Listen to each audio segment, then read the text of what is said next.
নমস্কার বন্ধুরা, আমার আজকের রেসিপি গাজরের কেক।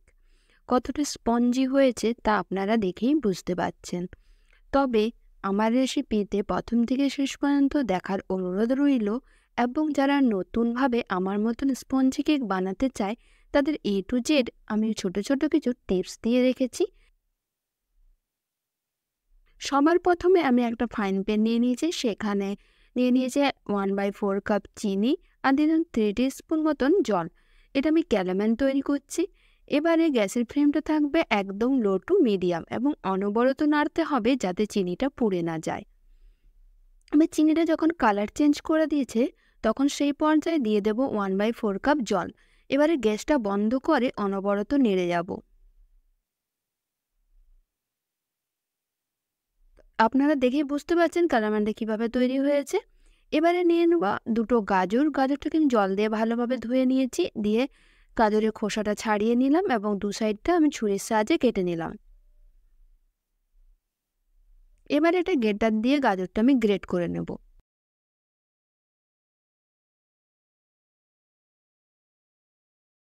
এবারে কিছু ড্রাই ফ্রুট নিয়ে নিয়েছি, তাদের কাজু আর কিশমিশ।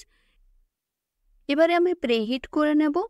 তার জন্য এখানে 5 লিটারের প্রেসার কুকার নিয়েছি এবং একটা কাগজ দিয়েছি আর একটা স্ট্যান্ড।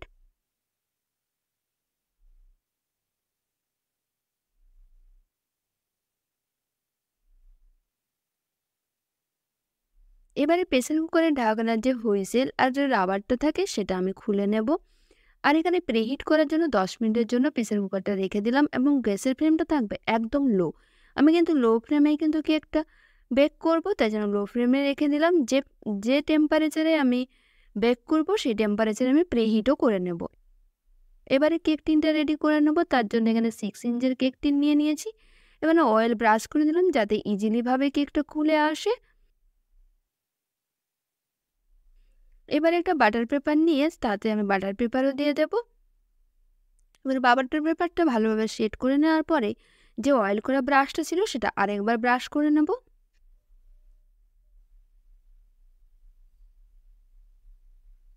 এই প্রসেসটা করলে কেকটা ডিমোল্ড হতে কোনো রকম প্রবলেম হবে না।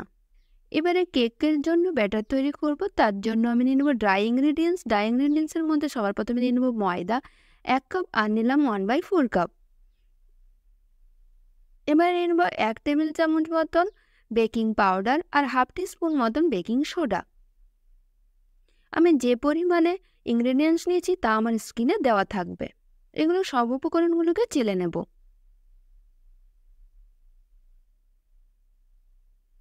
এবারে 1/4 কাপকে আমি যে নর্মাল বাড়িতে থেকে চিনি সেটাকে মিক্সার গ্রাইন্ডারে দিয়ে আমি গুঁড়ো করে নিয়েছি। এবার সেটাকেও আমি হালকা করে চেলে নেব। আর যে দানা দানাগুলো দেখতে পাচ্ছ এগুলো কিন্তু মেশাবো না, এই কারণেই কিন্তু চিনিটা আপনাদের চেলে ব্যবহার করতে হবে। এবারে সব উপকরণগুলো দেওয়া হয়ে যাওয়ার পরে ভালো করে মিশিয়ে নেব। এই কাজটা করলে কেক একদম স্মুথ হয়।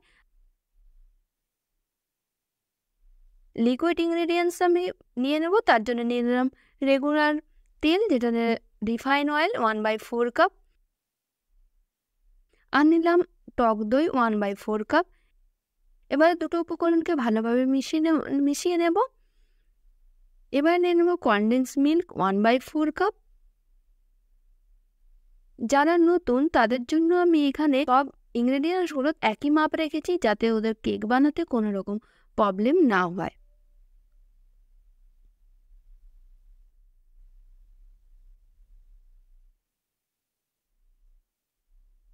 এবারে যখন একটা স্মুথ ব্যাটার তৈরি হয়ে যাবে, যে ক্যারামেলটা তৈরি করে রেখেছিলাম সেটাও নিয়ে নেবো 1/4 কাপ।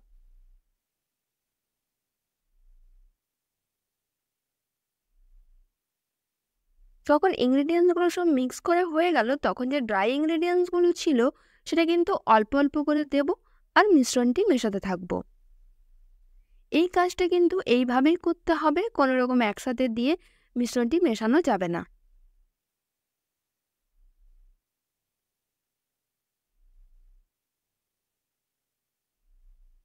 এটা আমি 3 ধাপে মেশাবো।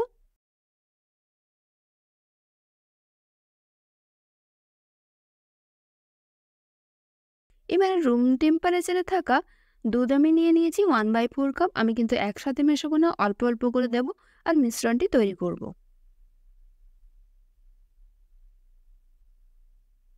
এবারে সর্বশেষে যেটা ড্রাই ইনগ্রিডিয়েন্টস গুলো ছিল সেগুলো দিয়ে দিলাম আর অল্প পরিমাণে দুধ দিয়ে ব্যাটারটি আমি তৈরি করে নেব।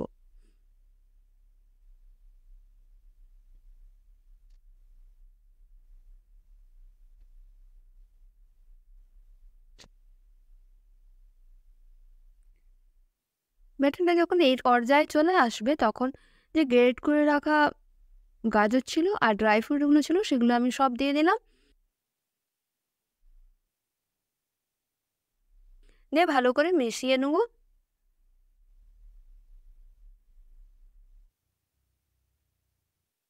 এখানে দিলাম 1/4 টিস্পুন মতন ভ্যানিলা এসেন্স দিয়েছি আর 1 চিমটে লবণ। মিষ্টি জাতীয়তে লবণ দিলে টেস্টটা একটু বেড়ে যায়, তো আপনারা অবশ্যই 1 চিমটে মতন লবণ দেবেন। দিয়ে ভালো করে মিশিয়ে নেবেন।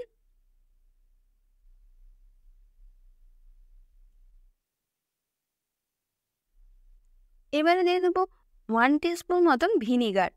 তো ভিনিগারটা দেওয়ার পরে কোনো রকমভাবে দেরি করা যাবে না, ভালো করে মিক্স করে নেওয়ার কেক টিনের মধ্যে দিয়ে দিতে হবে। এই কাজটা কিন্তু আপনাদেরকে দ্রুত করতে হবে।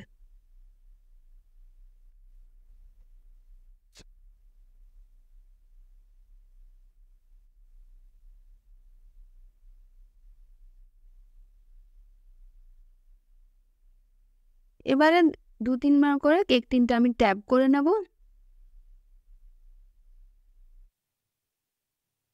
এবারে প্রেসার কুকারটা খুলে প্রিহিট হয়েছে কিনা তা একবার হাত দিয়ে একবার চেক করে নেব।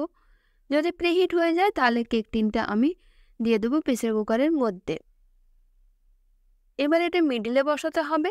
যদি আপনারা মিডিলে না বসান তাহলে এক সাইডটা কুক হবে, এক সাইডটা কুক হবে না। তো আমি এখানে ডেকোরেশন কিছু করিনি, আমি পরে ডেকোরেশন করে নেব। 40 মিনিট পরে এরকম একটা ছুরি সাহায্যে গেঁথে দেখবো, যদি ছুরিটা ক্লিন বেরোয় তাহলে বোঝা যাবে যে কেকটা হয়ে গেছে। এবার পুরোপুরিভাবে ঠান্ডা হয়ে যাবার পরে কেক টিন থেকে কেকটা ডিমোল্ড করে নেব।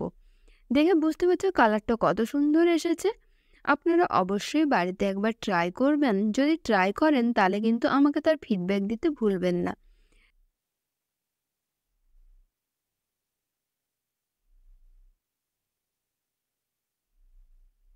দেখে কতটা স্পঞ্জি হয়েছে আর কতটা পরিমাণে ফুলেছে।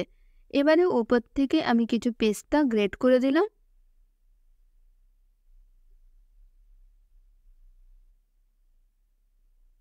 এবারে আপনাদেরকে ছুরিতে কেটে আমি দেখাচ্ছি কতটা স্পঞ্জি আর কতটা জালিদার হয়েছে।